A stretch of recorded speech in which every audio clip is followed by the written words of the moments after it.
Not all modern Japanese martial arts are Budo systems. Historically, ninjas were spies and assassins. So, ninjutsu, art of stealth, was pragmatic and utilitarian. Lacking formality, ninjutsu wasn't well suited for transformation to a do art. Ninpo, that's another way to say the same martial art, really is this composite way of dealing with danger. The art of ninjutsu is the art of how to win against incredible, difficult odds. So therefore, these are ways to use what others would call danger to our advantage. Ninjutsu's foundation lies in the forces of nature. We have a model of what we call the four elements. There's an earth stability model, there's a water fluidity model, there's a fire direct linear intensity model, there's a wind freedom of movement model. So as you can see, with looking at these four different options, we're teaching people to really be ready for anything, no matter what kind of situation comes up.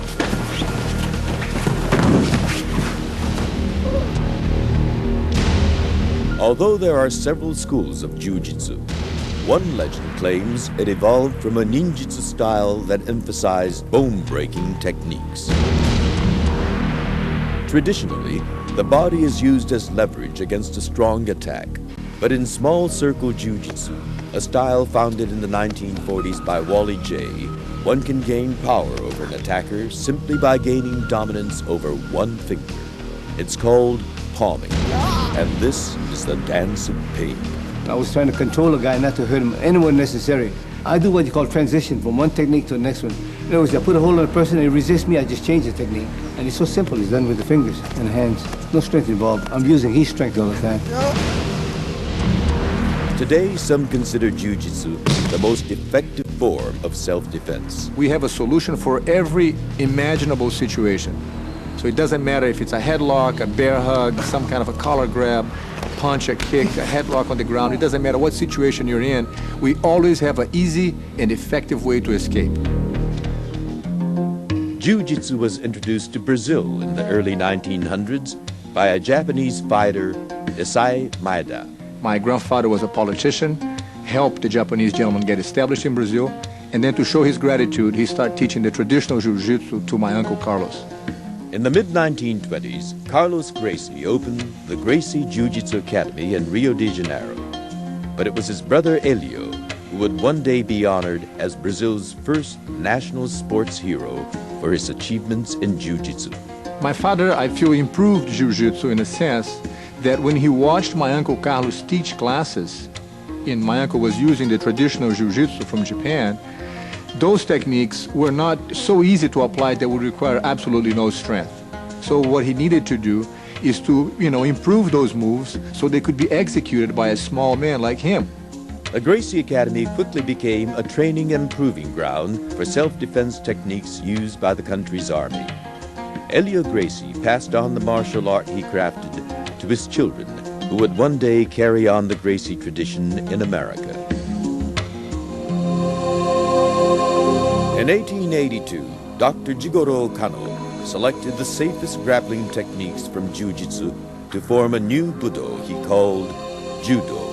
There are three maxims in Judo. The first one is self-perfection, the second one is mutual welfare and benefit, and the third one is maximum efficiency with minimum effort.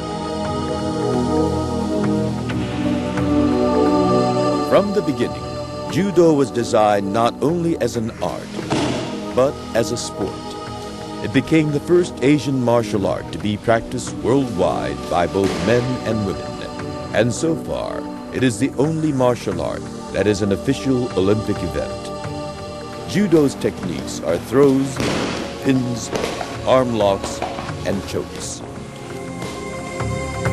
Unlike its judo cousin, there are no competitions in Aikido. Its founder, Morihei Ueshiba, studied Jiu-Jitsu under Buddhist and Shinto priests. In 1942, he merged his religious and martial training into what some claim to be the most spiritual of all the Japanese martial arts. In Aikido, one controls an attacker by throwing him off balance using continuous circular motions that redirect an opponent's energy against himself. At the same time, often painful arm and wrist locks are applied. The idea is not to try to overcome the opponent, but to try to blend with his power, blend with his momentum, to be able to control him or throw him or put him down with the least amount of effort. Ultimately, Aikido, like many of the Asian martial arts, isn't about winning a fight. It's about kokoro, conquering the inner self.